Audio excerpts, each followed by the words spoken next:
laamaha amniga degmada Galinsoor iyo shacabka degmada ayaa isku kaashanaya olole xoogan oo ay kula dagaalamayaan maandooriyaal noocyo kala duwan ah oo ayaamahan aad ugu soo badanaya degmada isla markaana dhibaatooyin xoogan u geystay dadka iyo deegaanka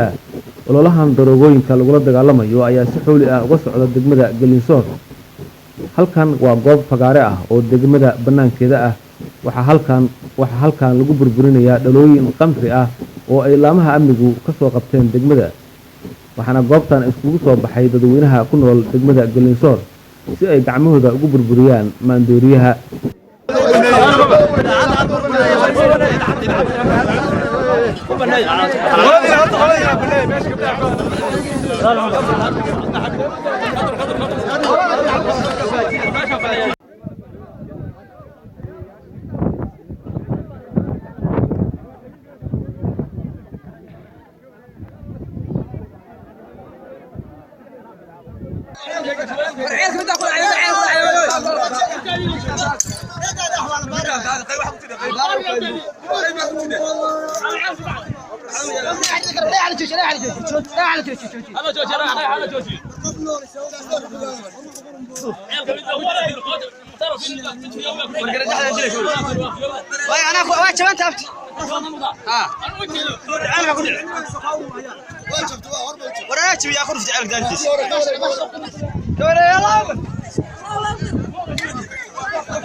hawlgalka aan qamriga waxaan ku soo qabanay 7 bishii Janaayo ama Luulyo waxaan ku qabanay duleedka degmada Galinsoor ilaa 4 kartoon ayay ahayd oo qamri ah ee la rabay in lagu dhibaateeyo ummadda Soomaaliyeed ee ku nool gobolada dhexe waxayna ka timid dhanka Itoobiya qamrigaas waxay naga soo gashay xagga borderka wadada Caabud Waaq ayay ku timid halkaas ay naga soo gashay hadee Ilaahay baan mahad leh nagu guuleeyay dhibaatadaas weegi ka horeeyay mid ayaan ku guuleysanay sidoo kale dad badan oo qamrigaas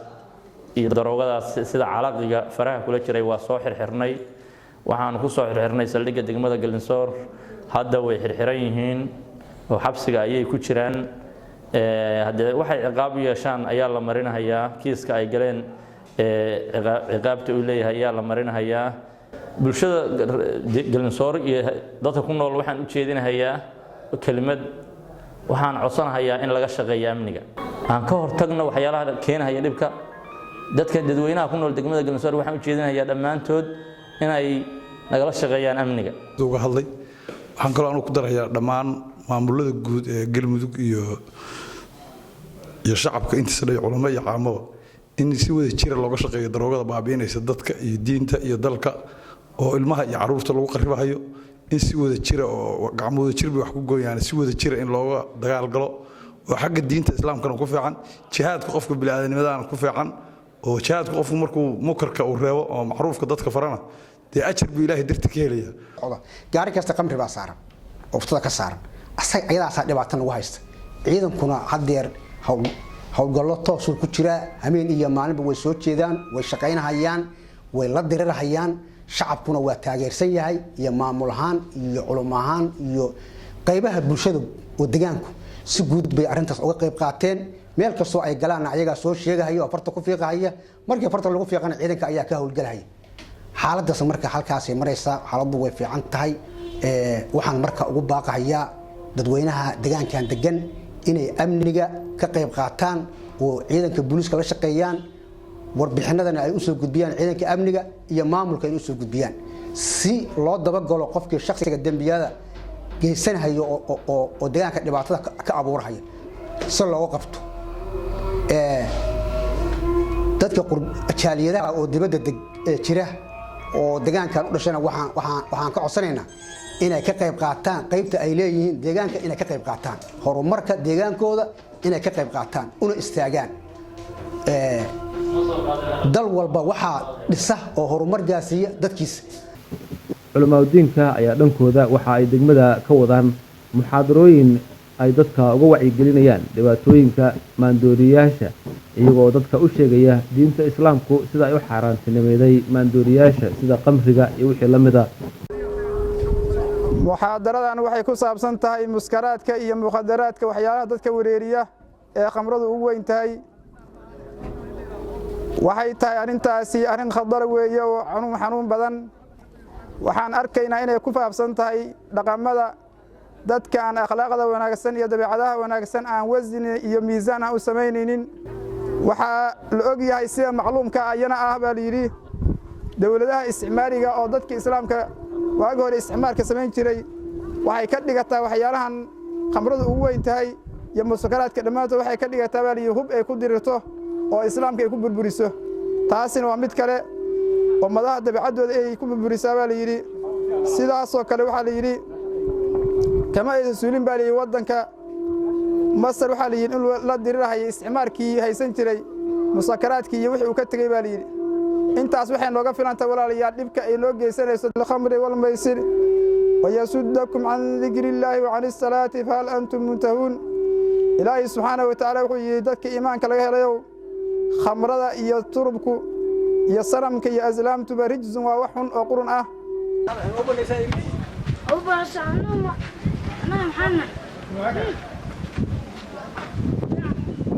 markan waxaan eegaynaa aragtida dadweynaha magaalada Galinsoor ee ku aadan ololahan daroogo la dagaalanka ah iyo sidoo kale baahiyaha ka jira degmada Galinsoor. haddaba waxaa hadda ila taagan Farax Gurey oo ka mid ah odayaasha degmada Galinsoor. Farax ku soo dhawaad wareysigan bal ka waran marka hore horta maandooriyahan la leeyahay wuxuu ku soo badanaya deegaanka. bismillaahir rahmaanir rahiim. wariyaha awoowe aad buu u mahadsan yahay.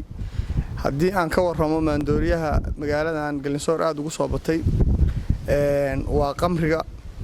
oo ka yimaada Itoobiya oo waliba aan isleenahay qaadku soo raacaa. marka waxaan u sheegaynaa yacni amniga sidoo kale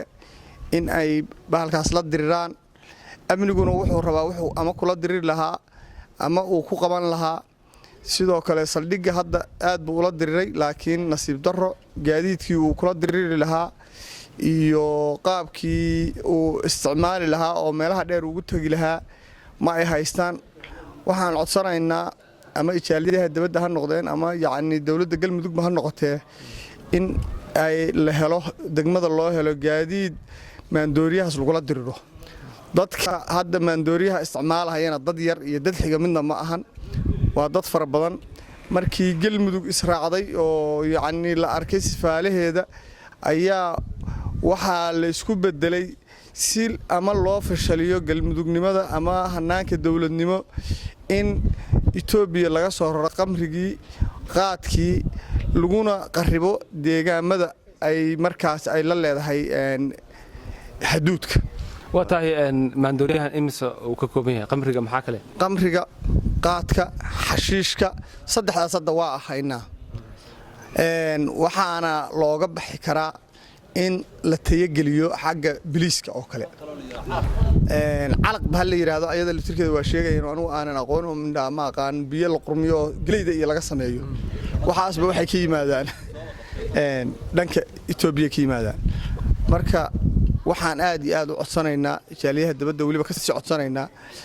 haddii ay rabaan waqtigaas in dadka laga suuliyo in ay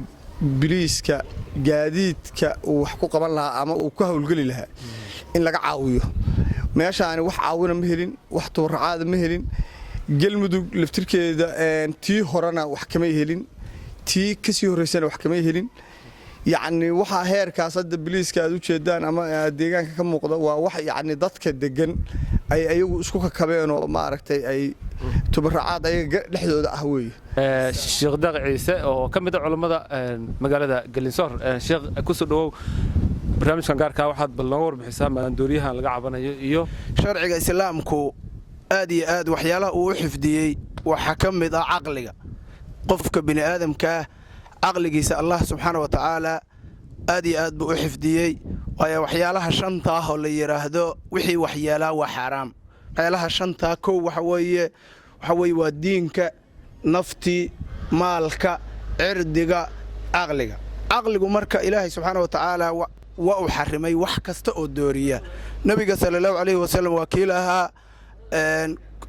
kullu muskirin xaraamun wax kasta oo dooriya waxa weeye caqliga ama qofka u keenaa sakraan waa xaaraam sharciga islaamka waa sidaas si kooban haddii loo jawaabo si faahfaahsan haddii loo jawaabana aad iyo aad ayay u fara badan tahay nusuusta sharciga oo xarimtay waxa caqliga waxyeela waxyaalaha caqliga waxyeela aad iyo aad buu u xarimay sharcigu khaasatan khamriga aad iyo aad buu sharcigu u diiday ilaahay subxaana watacaala markii uu soo tiriyey waxyaalaha jaahiliyadii ay samayn jireen oo khamriga iyo waxyaalaha qorituurkii xaaraamta ahaa iyo waxa uu wuxuu ku tilmaamay rijzun min camali shaytaan fajtanibuuh allah subxaana watacaala wuxuu ku tilmaamay inay wax rijziya oo xun yihiin haddana ay yihiin shaydaanka camalkiisa shayga mar haddiiba lagu tilmaamay camal shaydaan waa meesha ugu fog oo xaaraantinimayntiisa la geeyey waagii hore deegaankan hadda khamrigaani ma jirin waa wax nagu soo oodgoostay dabcan dhankan etoobiya nooga soo oodgoostay heer waxay maraysaa carruurtii iyo la siiyo dadkii yaryaraa intay soo dhaaftay dadkii keenay dadkii markii horeba u ahaa waxyaalaha xuxun diyaarka intay soo dhaaftay waxay maraysaa in xaafadaha lagu koombeeyo marka waxaan dhihi lahayn baaq oo bulsho ayaan jeedin lahaynoo waxaan leenahay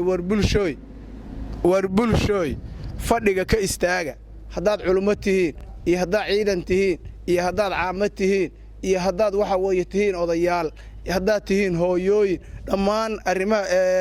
qaybaha kala duwan ee bulshada waa arrin looga baahan yahay inay u istaagaan kana hortagaan sidoo kale hadda waxaad moodaa dad shacabii xakamayn kara maahane waa wax u baahan maamul iyo awood marka waxaan dhihi lahayn maamulka galmudug iyo heer federaal hadday tahay intaba markaan hir baa na sita reer Gallinsoor haddaan nahay waxaan codsanaynaa in la ka dhigo hirka na sita oo waxa weeye arrintaani haddaan hadda meesha ay marayso laga qaban waxa weeye waxay gaari doontaa heer aan wax laga qaban karin bismillaahi raxmaani raxiim magacay waa Badre Jaliil Maxamuud waxaan deganahay degmada Gallinsoor alxamdulillaah lagu nabad qabaa caqabadaha jira maandooriyahaas hadda aad noogu soo batay taasoo hadda oo amnigu uu si aad ula dirirayo aan u mahad celinayno booliska iyo taliyaha ciidanka booliska oo aad ula dirirayo xilligan aad baan ugu mahad celinayaa booliska iyo amniga gaaraan dumarka degmada saameyn noocee ah ka soo gaartay maandooriyaha ee magaalada qabsiga kale saameyn aad turba ma naga soo gaadhay samacad xumaa naga soo gaartay magaaladii oo noqotay magaalo dadkii lagu dhibaateynayo ninka markuu maandooriyaha cun maskaxiisu bedelmayso oo ay dhacayso inuu dadkii dhibaateeyo magaaladii samacad xumo inaan magaaladii hamiinnimo awl waxaan ahaan jirnay dad free magaalo dhex mara hamiinkii xilliga warma dhex mara hadda oo haddii waqti la gaaro 4 saac ama 3 saac la gaaro aan bixi karin magaalada aan dhex aadi karin cabsi awgeed aan leenahay ama nin cabsan ku hor yimaada ama dhibaato kugu dhacda ilmi yarka xitaa aan kala cabsanayn inaan jidka la marno ama aan raano wax noo doon adeeg taasoo noo keentay laakiin amniga aad baa ugu mahad amniga hadda maalmahan arrintu waa degan tahay booliska ka shaqo ka haya aad tiro badan